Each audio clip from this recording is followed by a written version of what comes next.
Alright, welcome back, welcome back. Today we're gonna test our patience by joining a photography group and going for a photo walk at iLight. I'm bored already. Yeah, it's been I think an hour. We haven't started yet. We haven't started. Not one photo was taken. But it's okay, it's okay. If Leica can release the SL3 Panasonic, I think we can do this photo walk. Alright, Okay, so let's let's go. Okay, so thanks Uncle Chong for operating cam today. He has a bit of a cough, so he's not going to talk. Okay, Prash, where are you going to set up? I have my camera set up, okay? I borrowed the lens. I wanted to borrow a camera, but I was not able to because Ian was busy taking photos of the sunset with his bag. Now he's totally into product photography. Yep. I guess it's more interesting than lights, but he uses a lot of lights, so I'm not sure which is worse. Yeah, so now we're here. I think you can see the sea of photographers taking photos, all busy, getting ready for the installation to light up. But here I am with my Micro Four Third camera. Not really sure what to do. Okay, so today's point of the episode is to test out this OM system and its Computational photography. Yeah, so I'm old school. This is a mirrorless old school camera that takes photos one frame at a time. Yeah, and so he's gonna use this. So will my computational photography beat his filters? Will it beat his long exposures? Yes, it will. Okay, don't watch the episode any further. Okay, just stop. Okay, just get a OM3 Or get a Sony A1. Don't. Get a Leica SL3P. Yeah. Actually, the SL3P was just No. released. Okay, It's tempting, okay? just ignore. Just cut to the next scene. So, Prash, what camera are you using today? This is something a bit different than what we're used to. Yeah, so as you all know, I have a GH7. This is an OM3. It's a Micro Four Thirds camera. I borrowed the lens. I don't actually own the lens. Okay, so it's a Olympus 7-14 f2.8, which in full frame terms would be about the equivalent of 14 to 28 mm. The depth of field on f2.8 would be about 5.6. So was this the lens that you wanted to buy before? I did consider this, but you look at the lens. Okay, it looks like a fisheye lens, so this put me off. This put me off buying it because putting filters on it always seemed not feasible with this lens. So let's see whether the computational photography will make me change my mind. Probably not, but we need a reason to continue the episode. Okay. So we kind of, actually we were on time, but Ian was busy taking photos of the sunset. So by the time I got to the group, there was only this lens left that I wanted to borrow. It's a 7-14 mm. As you can see, if I stand with the rest of the photographers, I can barely get any of the installation inside. I think I need to move in front of them. Do you think they'll be pissed if I do that? I mean, wide angle shots are all about perspective distortion. So you got to go really, really close, really, really low. Street photography.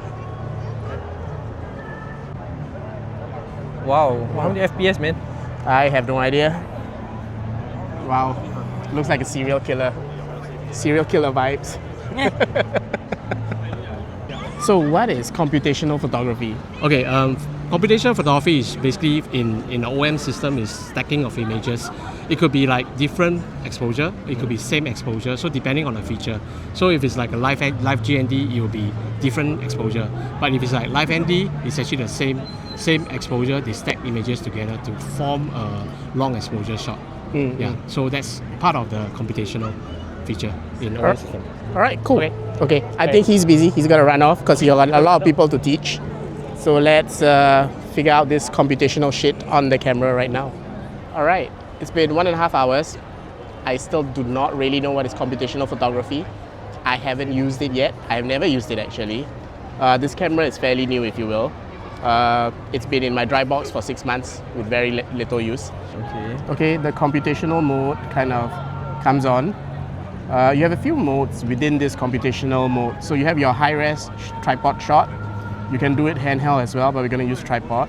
Then we have ND modes all the way to 64, okay, not 69. Then we have GND all the way to GND 8, okay. We can do focus stacking. We're not going to really use that. HDR1, 2, not really sure what those modes are, but I'm sure Someone will tell us in the comments. Who knows? Maybe it'll be Robin from Malaysia. He'll teach us. Okay. Then of course you have your multiple exposures. We might play with that, but I probably will be in my ND modes, I guess, to take long exposures. I'm gonna artificially simulate an ND filter. Ian has some filters on. I have my computational photography. Okay. So now what we are trying to do is we're trying to do a long exposure of this light installation. So there are a lot of people walking in front of the camera. So we're going to use a very long exposure to try and blur them out. Yes, we're gonna try, let's aim for like 20 seconds. 20 seconds? Yeah, Okay. let's aim for like 20 seconds. So you gotta stack those filters. Yeah, so because I did not require that, because I have computational photography, I don't have to carry extra accessories, you know? So I'm going to use my H&Y. So this is the... You can compare the size of our ND. bags, because I have to carry less things. You know? Computational. I am old school, so I'm going to use my VND. This goes to 10 stops, but we can't use 10 stops now because I'm using a super wide angle. So I'm going to put it on. Do you think that we could subscribe to ChatGPT and install it in the camera, and then the images become like 10 times better? Maybe. Maybe. One day. Computational ChatGPT. Computational ChatGPT. I should trademark it. Okay lah, 30 seconds. Let's do 30 seconds. Let's try 30 seconds. Okay. Right, let me put my timer on. Where is my timer? Okay, timer is on. I'm not even gonna bother with the timer What? because I don't know how to Alright, use let's go. Go. Right, so I'm using the biggest camera with the dinkiest tripod, and he's using the dinkiest camera. It's a micro four thirds with the biggest tripod known to man. Such is life. Such Yeah. is life. Such is life. C'est la The vie. head is bigger than the lens. That's what she said. That's what she said. Somehow she said it. Yeah. Trust me. Okay, let's look at the photos. Okay, so my photo still has some people standing around. Yeah. I think we need to push for 1 minute. All right. Let's But do it. actually, it looks pretty decent. It does look pretty okay. But they look pretty much the same. Yeah, it's just Yeah. okay. Let's try for maybe, you see how Let's try 1 minute. how long can you go? How long can I go? Longer than the micro four thirds. Okay, so Prash's camera is limited at 30 seconds or 1 minute at live ND. I don't know why, we're trying 120 seconds. He's gone off to ask the expert, so I'm just waiting for him. I'll take my photo first. All right. So it seems like on the OM3, the live ND tops off at 64, whereas on the OM1 Mark II, it seems to go to 128. So 60 seconds. And it goes to a maximum of 60 seconds. So I cannot do a long exposure beyond 60 seconds. So this thing can go to, I don't know how many, 999 seconds, I think. This only goes to 60 seconds. Yeah, but I think it's because you gotta buy the subscription or something like that, you know? Yeah. But anyway, you can put a real ND in front of this. Yeah. You could. You could. don't really need to worry about ND. Yeah, you can still use an ND filter, but of course with this lens, it might be a problem Yeah. given how fisheye it is. But 60 seconds is a pretty long time for any normal ND Long image. exposure, yeah. Yeah, so hopefully let's take a photo, let's Yeah. see, and then we can go back and compare. All right. The battery life on this is amazing. We started in the evening shooting a little bit. It's only 91%. I'm not sure what Ian's like. The battery life on this is also amazing because I have 2 batteries in it. Computational photography has its limits, I guess. Hardware can always beat, software. Okay. Okay. So we are done with the shot. I took a slightly longer shot. I took 120 sequence. I took 60 seconds. Yeah. Basically, it looks the same. Yeah, it looks the same Yeah. on this screen. We're not pixel Yeah. peeping or anything, but to our eyes, it looks, yeah. I mean, if it looks the same, that's a win for him because I have to bring more things. Yes, And he a just bigger bag. does it with this thing. Yes, correct. And I did it at like 60 seconds or so, Yeah. so that's a win, I guess. Yeah, it looks the same. Yeah. Let's go to the next spot, take some more photos, see if there's really any difference between. So the next shot, right? What I want to see is there like noise in the shot? Yeah, but I think we have to zoom in a little. Yeah. Yeah. So later we will test out the noise because it's night time. Yes. So Micro Four Thirds is always like notorious for being noisy. So we're So gonna, they say. So they say. we're gonna test this theory out. I think it's bullshit. I think sensor size for sensor size to equivalent field of view, not equivalent, to the same field of view, I think the same level of noise. Okay, anyway, we'll see. Yeah, we'll see. Okay.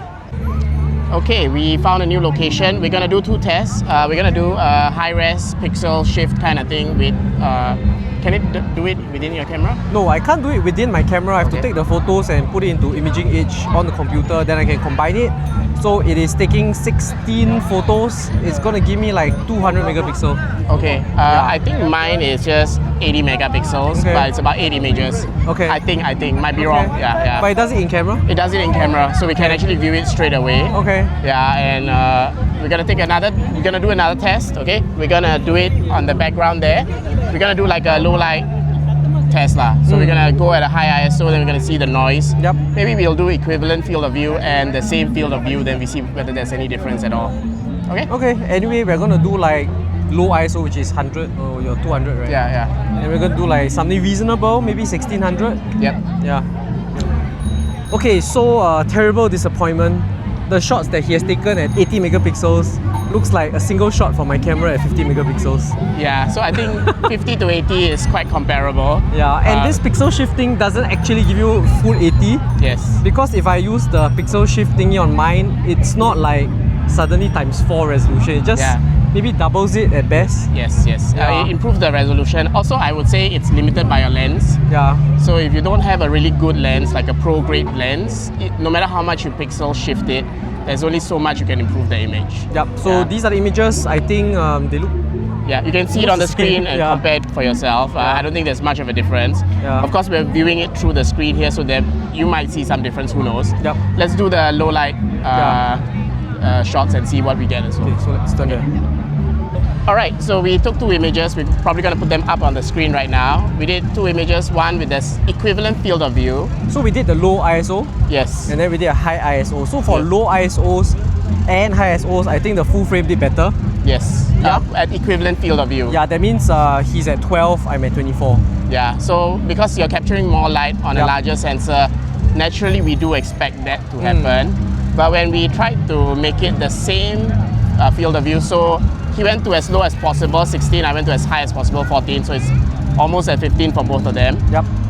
The noise reduction becomes, or rather the noise becomes less noticeable. It's just dependent on your The noise software. reduction in the camera. Yes, exactly. So Yeah. it depends on how smart the camera is, I guess, or like the programmers at each brands, how they program the noise reduction in camera. And that really plays a part when it's at the same field of view lah. It kind of makes sense lah. But this is of course assuming the sensors are the same. Naturally, these 2 cameras are different sensors. They are expected to perform a bit differently lah.